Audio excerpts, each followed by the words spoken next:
This is the Google Nest Hub 2.0, aka second generation of the Google Nest Hub. We're doing a review. This finally arrived. It was supposed to arrive a little bit earlier, so hopefully this is still decently timely in that regard, but it's kind of an interesting thing. So this is supposed to be sort of the hub of your Google Home experience. It's very easy to set up. You do so basically with the Google Home app, and you can connect, I think it's like something like thousands of devices with this setup so that it can kind of control them. So I know a lot of people for these tech type things, they like unboxing, so we're kind of doing that, if that makes sense. I mean, there's not really a whole lot to unbox though. You take off the top here very slowly because the device is sitting there and I'm standing in midair. And it's just like a case thing. We're going to set that down right behind us.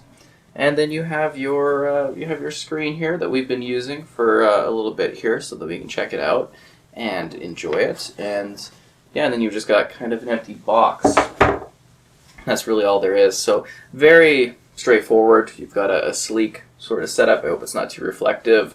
Fairly large bezel, and then you've got a sort of really nice, comfy, eco-friendly sort of backing, which is again your kind of speaker setup. You've got a switch that you can turn the microphone on or off. Definitely appreciated, for privacy and all that. And then we've got another little button control here, but most of it is just the touch interface on the front. You also have this wire here that is up for your power. I mean, you need power. So a decently lengthy cord with the option to kind of like clip it off, if that makes sense. So that's nice that they included that. Pretty simple, small plug-in.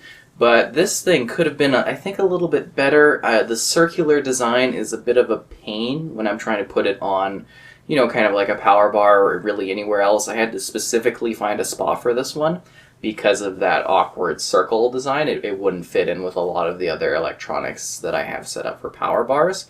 So it would be cool if in the future they could maybe make that a little bit better. Maybe an odd complaint, I don't know, but I thought it was a bit strange to do that particular thing.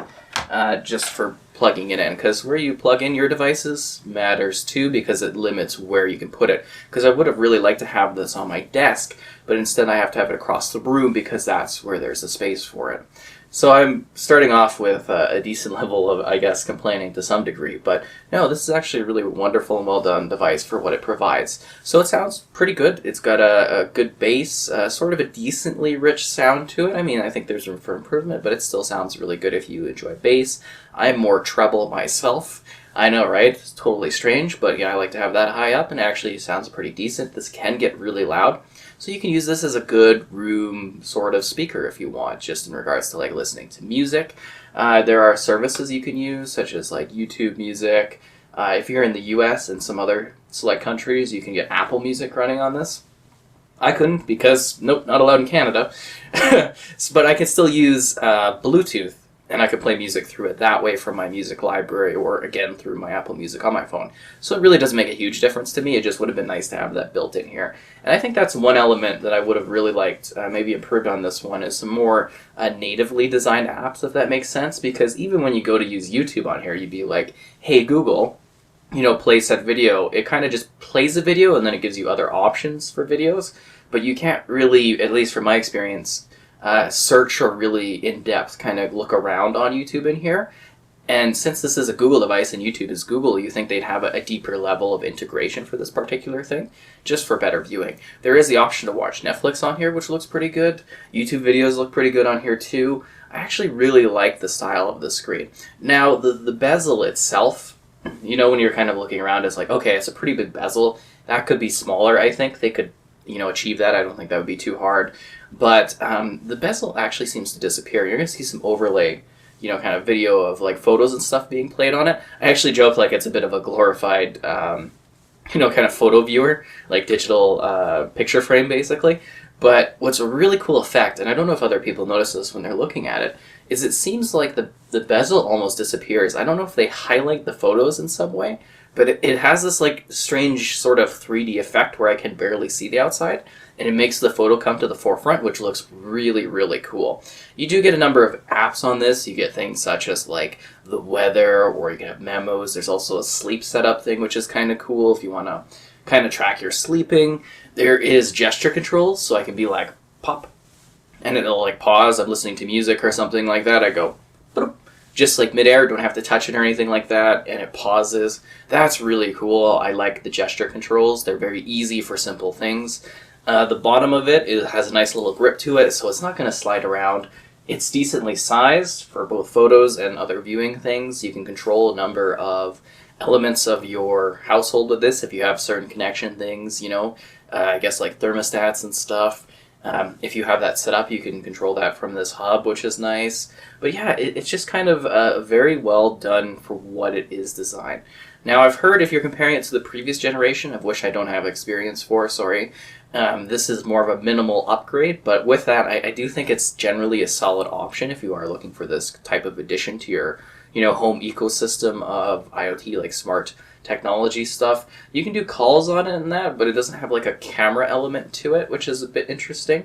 For privacy, I guess that's a bit good, but it's kind of a little bit odd that it wouldn't have that. So overall, for music and stuff, really nice. If you want to watch like Netflix or whatever is allowed, kind of set up on here, or YouTube videos, it's actually pretty good for that. You could put it in your kitchen and you could be like, hey, I need to cook this thing for this video. You can go on your phone and you can kind of be like, okay, I want to watch, this recipe, and I can send it to your device. So that's a way to control YouTube. Again, I just wish that app was like natively designed on here so it's easier, so that I don't have to, I found myself relying on my phone a lot on top of having the device, and I feel like the device should be able to handle more things by itself without the addition of needing something to anchor it to, if that makes sense. But yeah, I kind of liked what it provided. It feels nice, it's got a nice touchscreen to it. I like the fabric on the back. It's very subtle. It doesn't scream, hey, this is a Google device, but it's a Google device by looking at it. And I think it delivers something that actually is kind of helpful and in addition to your day-to-day. I've enjoyed just seeing photos on it, checking the weather quickly, kind of asking it questions. You got the Google Assistant. Hey, Google, what's the weather? Hey, Google, what's going on here? And, things like that. You can ask it all kinds of stuff. And I think it's good for that. So I like what this was. I think it's kind of interesting. I think there's room for improvement and more things they can do with it. I'd give it a 7.6 out of 10. You can read my full review in the description below for additional context and details, but I hope I covered the full basis of it. Again, the sleeping thing, but I think there's going to be some monthly type things you have to pay for outside of the sleeping to go further with certain elements. You might want to look into that too if you're using it for sleep tracking. There's going to be some extras, and yeah, it's just kind of a neat device. But there's more they could do with it, I think, on the software side of things. I think they've got the hardware down. I think it's the software part of it that needs to be advanced further for this really to do some more things. And I mean, there's other features and stuff they could add, but for what they have here, I think they've actually put together a pretty decently enticing package. If this is the type of thing you're looking to kind of link your ecosystem together, it acts as a good hub for that. And just for speakers too. Want to listen to music and stuff in the room and have a picture frame? You're good to go.